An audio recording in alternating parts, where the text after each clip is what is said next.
Adult beverages are poured. The kids are asleep. Welcome to New Dad Gaming. It's a show about fatherhood, gaming, and new fathers figuring out their gaming lives.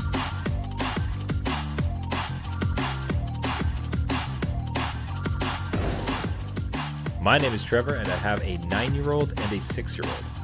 And I'm Jeff. I have a 13-year-old and an 11-year-old. Each week, we try to show that just because you became a dad Does not mean it's game over. So, the ultimate insult from my oldest, where the game in the pool was to hit Dad's bald spot with the water guns. So, like, well, hit his bald spot, and they're chasing me around, just picking me on the back, and it's equal parts. That's funny. It's a good burn, but also, but also that's very painful. Yeah, because it's big enough to be seen as a target now, so that's cool. That has no relation as to why I'm wearing a hat on the live episode. It's just because it was a long, greasy day involving soccer, so I'm behatted as we record. But just hit Dad's bald spot. See, I'm glad you mentioned that because we share in this pain. My 13-year-old, the other day we're running around, we have to get to an event. I'm driving like the mother-in-law's huge van, right? So like he's in the back and can see directly because vans are enormous and whatever. I'm in the captain's chair and he's like, "Hey Dad, where are we going? What are we doing? Blah, blah, blah." Like tons of questions. Like keep going. And like, "Why do you have a bald spot?" I'm like, "Oh, okay. Okay. Great. Thanks." Why am I not buying you ice cream today? I don't know. Why am I asking you to exit the vehicle? I don't know. Why are we no longer going to your soccer practice today? Yeah, it was just so casual, so matter of fact, and like you were saying, you're like, haha, but like, but hey, dads, we can all revel in that pain. We can all be in that together as we try to grow older with games, with our kids, as they get wittier and meaner, I guess you would say. And speaking of rites of passage and kids getting meaner and us getting weaker, let's talk Mario Kart. Yeah. Jeff and myself had the distinct pleasure of joining Nintendo for what they were calling Dad's Night Out. So they got together a bunch of us gaming dads across the streaming verse, I guess you could call it, Twitch folks, podcast folks, and others. Showed us some of their upcoming projects and games, which we'll be posting some on our socials to kind of talk about them. They look really great. And otherwise, just got all our dads playing in Mario Kart. I was awful. I don't know. I just bottom tier the entire time. I'm so bad at this game. And you smoked me a few times too. That I appreciated. That's real nice. It's hard to describe. Like the one gentleman, I'll try to link his name in the show notes because it sounds like he runs a fairly fascinating Twitch channel where Mario Kart tends to be one of like the key things, and it's competitive Mario Kart. So it's not just some rando. Let's play a little bit. Like this guy has all the cheats, has all the exploits, has all the shortcuts, and in this match too. Consistently every single match, like first place, like not even close. Yeah, well, I gave him a run for like that last one. I was close. I was hoping somebody had that blue shell like packed because I was like right on his trail at the finish line. So I almost got him, but you were an opportune what would you call it? Question mark box. Yes. Away from a victory. It was so close. I'm like, come on, lucky question mark. But no, it never happened. I did swap in my 11-year-old for one of them. And they talk smack the entire time because they were watching me play this. I'm like, okay, fine, you go in. And, they didn't know the buttons, Trevor. So I'm like, haven't you played this forever? And they're like, I haven't played for a long time. And they were trying to figure out the gas. I'm like, well, you finished in 12th. So who's cool now? Who is talking smack anymore? But no, it was a fun time. I think, again, just relearning even Mario Kart and going back into it. It was a good experience. Yeah, fantastic event. So obviously Nintendo, thanks a lot for the invite to the dear old New Dad Gaming here. Some of the other titles I was obviously interested that they saw. One well known like Nintendo, Nintendo from Minecraft, Yes. which is more of a reminder that it exists. And again, you see it and just like this is such a stunning thing, something I might look into for my kids. One that I'd seen in preparing to play with everybody, but had not touched was Star Wars Hunter. Yes. Star Wars Hunters. Now this basically looks like Overwatch, but for family and Star Wars. Yeah, I hadn't known about this for until it dropped and Nintendo just announced it at this experience where I'm like, oh, this would be a neat thing if you again your kids into Star Wars, something to try out. I think it's free to play to get into it. That's the thing. So it is on Switch, which is always great, especially if we're just family friendly. It's probably I think it's cross-platform. I'm not sure if it was Nintendo exclusive. I have a hard time believing it would be. Actually, sorry, let me bring it up. Star Wars Hunters is here. Step into the arena, new competitive battle game on Nintendo Switch and mobile devices. Oh, so it is exclusive. Okay. But it is mobile devices, so as far as looks like... so let's actually see these. That's good, Yeah, though. so- That's good, because that means they've designed the game around those devices versus like the Switch trying to handle something that it wasn't Yeah. meant to handle, being a 8-year-old console. So that makes for an even... So, yeah, Gaming Dads, take a look at this one. I think, honestly, like, it's one of the more interesting titles that I saw because that would be... Given the Nintendo angle, I don't like... I'd be concerned about some of the... introducing them into economies where they're going to have to purchase, but ultimately I think that's something that we can navigate. And if it is a free game, and because it's on Nintendo, you're kind of assured that quality, that the kind of safe working space where like kids can kind of play without much issue. Yeah, And then should your kid have an iPad that they game on or a phone, like they're in the Star Wars universe, this could be a good get. yeah, and especially if it does have crossplay, that would be very helpful for families, and if there's only one Switch in the house, just for the kids to play against each other or on a team. Hopefully on a team. So we don't. I mean, I think that's a great point. And actually, one of the things that works pretty well in our house for Minecraft, for instance, is the kids will be on the console and I'll be on my phone. And because you can do that cross-play, like we're able to like sync up and play. Same with Among Us. So the fact that that's a pretty decent angle for kids and the parents. Yeah. Where parents get on your phone, kids get on your Switches. Yeah. It's like you're handed that like ratty second controller, second player controller. You're like, I guess I'll play on my phone. Okay. Yeah, so hey, another big shout out to Nintendo. Thank you so much for the invite. That was another blast and event. And hey, we learned something. Star Wars Hunters. Got to check it out. Now, PSA for dads.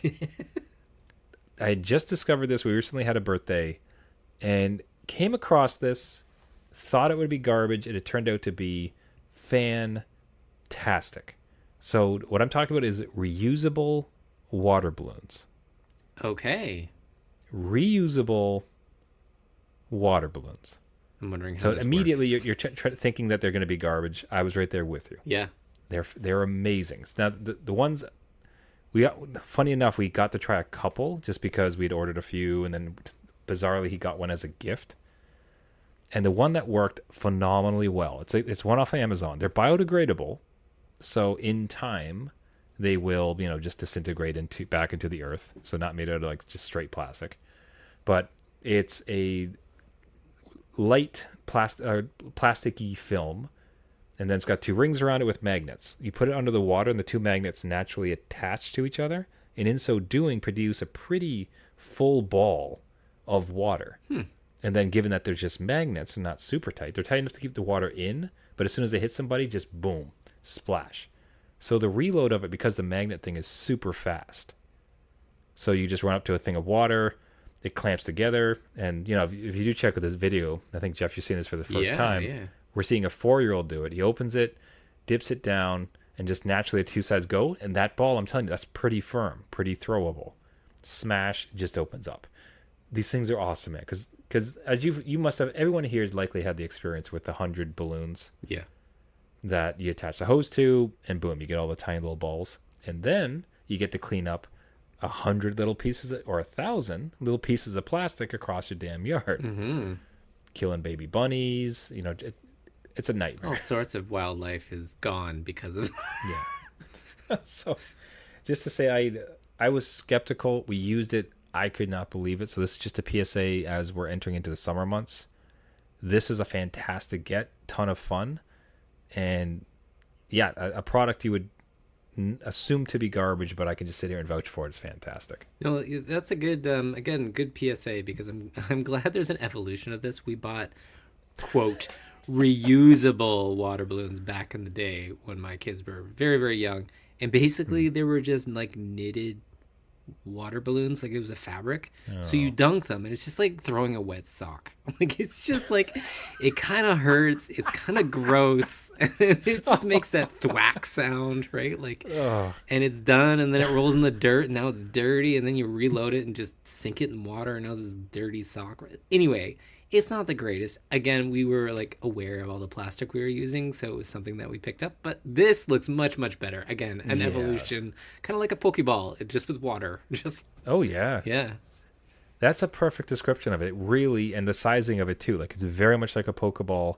And if you do check a video of it, especially these type, you'll see they throw it on. They threw it on the ground, picked it up, dunked it in the water, snapped. They got right together, and immediately full. So just ding, ding, ding, ding, ding. perfect. So. Hey, had to put it out there. Worked great for a birthday, gaming dad's summer. Get out there. Now, I had a question for you, and then a follow-up from myself. Where are you at with Songs of Conquest? That was the kind of big get from last week, and was rekindling your fire that had existed for Heroes of Might and Magic. Yeah, I'm still in the game. I'm almost completed like the first campaign. And then was deep into, they include a map editor. So I was in there kind of, I always used to do this as a kid and map edit something where I automatically am going to gain all the resources so I can just have an easy time. And nothing's really changed with that. So I was like in there painting my own canvas of like, look at this giant land I get to own against all these other suckers that are going to join this map. So yeah, So it's your inbuilt cheat code, basically. Oh, obviously. And then Well I haven't got the kids into it yet, but this is one that I'm, again, on and off playing. I love it. So I'm wondering where you stand in Songs of Conquest or other. I would defy most dads listening to this podcast Okay. who'd had a PC at some point and at some point had played this game. Because I think it's one of those that it just sat right. It sits within you somewhere, right? There was this great itch. It's a fantastic game. You can go back to a time. And the other thing about it, too, it's like super unique, right? Because you have platformers, right? It's like much like a Sonic and a Mario and, like Rayman, like pick your poison, right? Or you have an RPG. This one, the setup of it is fairly unique in gaming, ultimately, right? Isometric view, strolling around a map, like the map is like, it's kind of ugly, like it's just there's just things like scattered all about it, but you'd have to kind of strategically place and then the combat is entirely different where it's like on a hexagon square. That part's been mimicked, but the rest of it not so much. Anyways, all long story short, I had such an itch after we spoke, because it just brought up all those memories, all the thinking about it, of the times like playing this game and seeing it as well. And then lo and behold, I don't know if the internet listens to like all these retailers listen to the show. They and must base their sales based. Yeah, they must. But Galaxy of Games or Good Old Games or Galaxy of Games? I've always named it as GOG, so I'm not sure. I think it's Hold on. So GOG.com. So we're going to figure this out right now. Okay, everything I see about this is just GOG. What does that stand for? We're old, Trevor. This is it. It's out of Steam Do we or need GOG, and that's it. GOG. What does GOG supports? Oh man, I can't even find it on their website. What does GOG stand for? Good Old Games. Okay. You had it. Yay. Anyways, Good Old Games, Heroes of Might and Magic 3, $2. Perfect. $2. $2 less than coffee. So I got in. I just, it's this show is terrible. for us as far as like purchasing It games. really is. Because, but again, I would almost challenge gaming dads, and I'd love to hear like if you had the same experience, or if you do have the experience after I suggest it, reach out to us at New Dad Gaming or newdadgaming.com.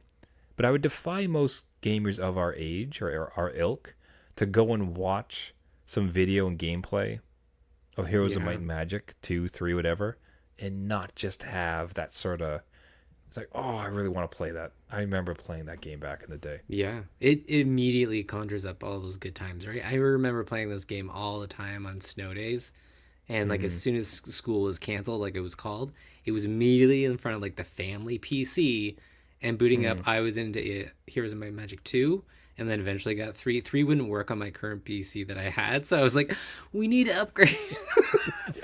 But now you could play this thing anywhere, so like it still holds up in just that, you know, the game mechanics of it. Again, the artwork is just what it is. So if you like that old illustrate, it can be like, especially like some of the gargoyles and stuff. It's like, oh, okay, you chose designs that weren't, you know, not going to stand the test of time. But no, I love these games, and I think I actually own all of them at some point. I think I actually bought them off GOG at some point, so they'll be in my library somewhere. Then I'll load up on maybe the Steam Deck. Maybe I'll try that tonight. Good call. See, it's swinging back again. Well, make sure you finish Songs of Conquest. Yes. I'm curious about that one. But yeah, I'd try to roll it onto Steam Deck. I'd be curious to see how that would roll. Yeah. So yeah, gaming dads, as I said, the challenge is like, go and watch some gameplay, let it sit with you for a while, and see if you are not called to go to GOG or some other outlet and try to find it for $2 or $3 and play it. Yeah. Because, oh, what a great time. What can I tell you?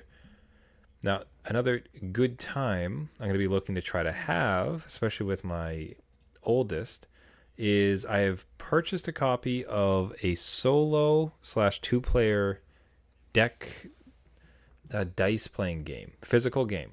Okay. So this thing is called One Deck Dungeon.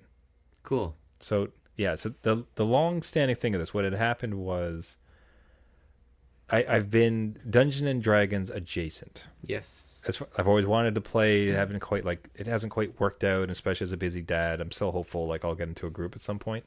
But liked it, right? For sure. Especially with like podcasts like Critical Role and Adventure Zone. Just, you know, Dungeons and Dragons adjacent. Yep. So the entire fantasy RPG dice rolling thing, my jam, right? And then there's cards, of course, Magic and Hearthstone and Marvel Snap. Yeah. So all the pieces come together. That's right. They're just circling. They're circling around. Yeah. So where'd they fall? Yeah. So what happened now? Initially, what did happen is I found a game like this one, a card rolling deck, like a dice rolling thing in a thrift store. I think it's called like Dungeon Roll. Oh. Also a good game. Okay. Yeah. A little clunky, but I'd played it with my oldest, who was sort of interested in it. Like we had a great afternoon actually. So I'll go even further than that. He was very interested in it. He liked it. He wanted to play this thing, and for a afternoon, like really kind of got into it. Now this game was a bit too complicated, so we kind of nerfed the rules a little bit, but had an awesome time. And it just put into me a spark that like, wouldn't it be great if we could extend our enjoyment of video games and take it to something that's offline, off screen? You know, like what if it was a bit more reading and it was actually, you know, physical, like just sitting there at the kitchen table and having like physical space and playing around. Yeah. And after some research, fell on One Deck Dungeon. Fairly simple. Cool mechanics though, like, and the way the cards and everything kind of play onto each other is really clever and a lot of fun. And it's also 2-player. Nice. So you can do it yourself, which I'm kind of curious of that too, like sort of a weekend evening, just sort of chilling and like rolling and not looking at screens for a change. Yep. But then in addition, the fact that it had a 2-player mode where it's like, all right, let's choose our hero, let's try to get through this dungeon and see what we can do. Oh, so it's a co-op then. You're both going through helping. Exactly. Yeah. Yeah. So we're on the same team, and that is important too. I've not found a lot of play where it's like we're competing with each other. Like whereas things like this, he wants to be on the same team currently. Yeah. So that has been like super helpful in that way. That's a good So phase to hold on to that phase, because my kids are very much the opposite. They're like, no, I don't want to be on your team. I want to beat you at this. So all out for blood. Yeah. How'd that work out for the Nintendo event this evening, by the it way? did Go ahead and not. tell that story. No, I was going to say, tell the story, like what, how your son got humbled a little bit upon the throne of Nintendo. Again, picked up the controller, said, let's go on this course, and then didn't really finish that course in a good place if it was second last. But So Jeff's kid is sitting beside him, just chirping. Yeah. Hey, do better, Dad. Do better. Yeah. Jeff gives him the controller for one round, just a Nintendo event, playing Mario Kart, and just blows it. just Sucks. blows it. And this is a person that's watched YouTube videos on like what mechanics to pick to, and they blew it. So I have bragging rights for a long time. That's all I'm saying. Well deserved. Yeah. Well deserved. Yeah. So, anyways, I will report back. We haven't. It's arriving this week. I just have a bunch of excitement about it, just for myself. I think the kind of a slower pace, non-digital type outlet, and especially again as a dad who would like to kind of play these dice games, but I can't commit to a team of like getting together with folks like for 4 hours every couple weeks. Yeah, and This seems like a nice outlet. it does. And just to give the viewers, the audio listeners, of what I'm looking at of the game, it is quite tight as well. So you don't need a huge table. It looks like there's 3 or 4 stacks going, and then you're off. So it looks like you could play this in a small space, right? Just on a coffee table or something. So yeah, see, that's what I kind of liked about it. That's a really good point. I'm glad you brought that up. Like one thing that's kind of guided my decision making was actually that sort of limited scope. you're not Because taking over the see kitchen. Yeah, no, I get You it. see some of these board games; they cost $100 to $200. Yes, yeah. And there is 1,000 pieces Yep. and 1,000,000 rules. And this one is like by its namesake, one deck dungeon. The entire thing is a tiny box, one deck of cards, and then a whole bunch of dice. Yep. So, but where some of the really cool things are is how they've designed the cards so that like things slide under each other and then reveal other pieces. So, super excited for it. I'll report back. Yeah. Now, much like the other stuff, gaming dads out there, if you have recommendations for such a title that might kind of scratch this itch, especially playing with my sons, or you've had great success, or anything else you can recommend on this type of real world deck and dice type stuff, reach out to us, newdadgaming.com or at newdadgaming. Now, going back into screens and still hitting on the same nostalgia that we were playing with before, looking at our Heroes of Might and Magic. Yes. So Final Fantasy IX. Now I got confused by this story. So why don't you cue it up, because I thought you were referencing something I'd seen, but you're actually not. It's something entirely different. Yeah, so it's been rumored for a while that Square Enix is remastering Final Fantasy IX, and that it's been cooking for a while, and even so much info has been like circling that they had sent it out to be done and they weren't really happy with it and brought it in-house, and now it's almost complete and we should get a reveal soon. And the way that this, like, again, good inside sources, I guess, but take it with a grain of salt. But they've done this before, where even the Final Fantasy VII remake was pushed out and then brought in because they weren't quite happy with it. And now they might do the same with Final Fantasy IX, which I think we've both played. So it is an interesting one if it does drop, if there is a remaster.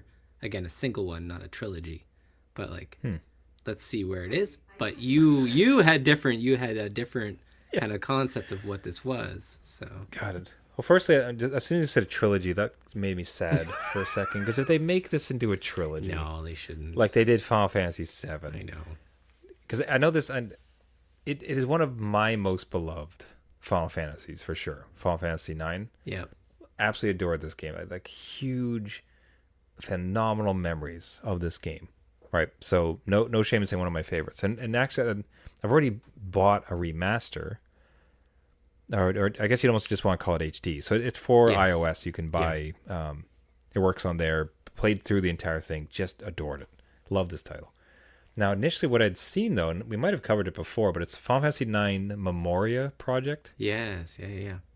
And this is just fan led, and this is a group of guys who just rebuilt, or at least like some of the are starting to rebuild Final Fantasy 9, but in Unreal 5. Yeah, which looks crazy. Like it looks so good. Like it's stunning, and even what's good too is like it's not hyper realistic. Like it's definitely a shade down from Final Fantasy 7 as far as like realistic looking characters, but not in that the fidelity is stunning. Like it looks fantastic. The detail work is amazing, but they've just gone for a bit more of the cartoony look, which is a good homage to the actual source material, right? yeah, it totally goes with that vibe of when Final Fantasy 9 came out. It was coming off 8, which was a little bit more realistic, more realistic body types and stuff. And then they got back to that kind of fantasy and medieval stuff. So this goes with that. It almost looks like Pixar-esque or like clay, but really well done.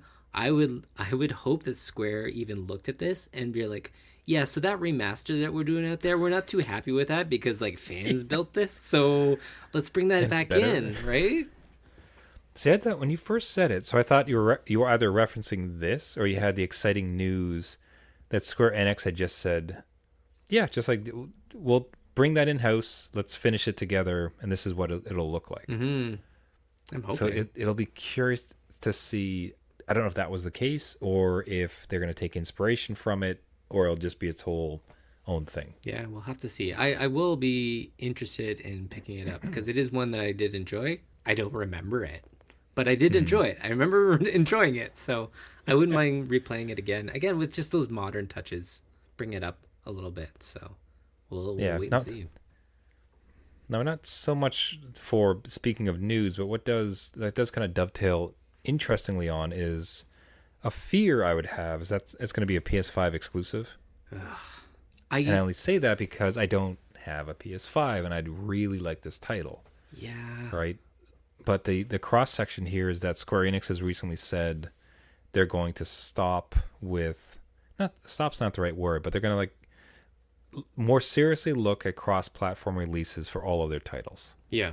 Because I think with Final Fantasy 7, was it 7 that they were unhappy with the numbers with, where this is why, which had spurred them to start looking at other platforms, or what was the impetus for the announcement of Square Enix going to other platforms? I think it was a few things. So 16 didn't do that well for them. Again, it sold millions of copies, but the Square, like, no, that's not enough. Billions, yeah. Same with Remake and Rebirth, millions of copies, but it didn't meet the expectations. And then they've had some, completely big flops like Foam Stars, which was like their live service, Splatoon, like that died almost immediately. So I think they're just in a space where they're making exclusives, not getting enough money for it to be exclusive, and then losing out on a lot of that audience. And I'm all for it. Like, spread that love. I wouldn't mind anybody with an Xbox or even a Switch to get in on this, just depending on what it is, as long as it's not holding anything back. But I'm hoping it's just, push it out. Maybe it's on Game Pass. Maybe it's just something that is just fed everywhere. So I think you'll be able to play it. I don't think it'll be PS5, like, look at these shiny graphics. It'll be, I think they'll hit that PS4 era. So okay, be curious if it, like the new version on Switch would be great, because Final Fantasy living on Nintendo has always been great. Yeah. Somewhat selfishly, I think like what has been great is like I've really enjoyed Xbox. I'm glad I have the console, but it's really been taken over by the kids. Yes. To the point where like they have all their games installed, and for me to install my games, I'd have to delete theirs. And I know I can stream them, but that's still, there's just enough, like, that's not 100% yet. So like I find myself a bit resistant. So my main gaming system right now is PC, because I have a good gaming PC. So for myself, when I'm thinking of Final Fantasy 7 Rebirth and maybe 9, if this is where they go, like I'd like to see them also launch on PC. Yeah, I mean, it's coming. Like, they've said 16 is coming to PC. Rebirth is next up. And maybe this one is one of theirs, like, let's just drop it everywhere at once. No exclusivity. Yeah. We just need the dollars. We need the game sold. We need Trevor happy. We need New Dad Gaming happy. New Dad on our side. They keep going to these Nintendo events, but they're not showing up to ours. Right, exactly, right? Jeez, two tickets. So that is confirmed, though. Rebirth, Final Fantasy 7 Rebirth will be on PC. Yeah, well, they haven't officially confirmed, but they said it will. The exclusivity ended end of May. So Integrate and remake were on PC, so it's only like the second one is going to be on PC. It's just a matter of when. Okay. Perfect, because I really want to play that one. Yeah. But I'm not gonna buy a PS5. I'm not spending $600 to play that game. So if it can come over to PC, that would indeed make me very happy. Again, make Trevor happy, Square Enix. I know you're listening. Let's do this. Come on. And man, Final Fantasy 9, like that would be so happy. That would be phenomenal to get back into that world. Watch it just drop like tomorrow, and you're like, what? Go. Listen, like they emergency broadcast. That's right. Stop everything. Yep. The new live streaming game. That's right. Hey. Alrighty, everybody. We'll wrap it up there for the week. Thank you so much for listening. This has been New Dad Gaming. Do you have any comments on the stories from this week? Do you have some hot tips for Mario Kart, or can you teach us how to be good at Mario Kart? Basically, have you dipped back in? Have you checked out Songs of Conquest, or can you survive the Heroes of Might and Magic challenge? Watching it, not playing it. Do you have suggestions for a in real life deck and dice rolling game, or any thoughts on Final Fantasy and exclusivity? Anything of the above, we'd love to hear from you. Reach out to us at New Dad Gaming or newdadgaming.com. Interactions have been one of the best parts of this podcast. We love seeing your messages, read them every week, do our best to respond to everybody. So reach on out to us. We'd love to hear from you. If you love the podcast, what would really help us out is if you go ahead to any of the podcasting networks and subscribe. So you can find us on iTunes, Google Play, Spotify, Caster, anywhere where you get your podcast. Just search for New Dad Gaming. Once again, everyone, thank you for listening. And until next week, my name is Trevor, and I have a 9-year-old and a 6-year-old. And I'm Jeff. I have a 13-year-old and an 11-year-old that didn't do too well in Mario Kart. You still got that edge, buddy. Enjoy it. Enjoy it. Remember, everybody, just because you became a dad does not mean it's game over.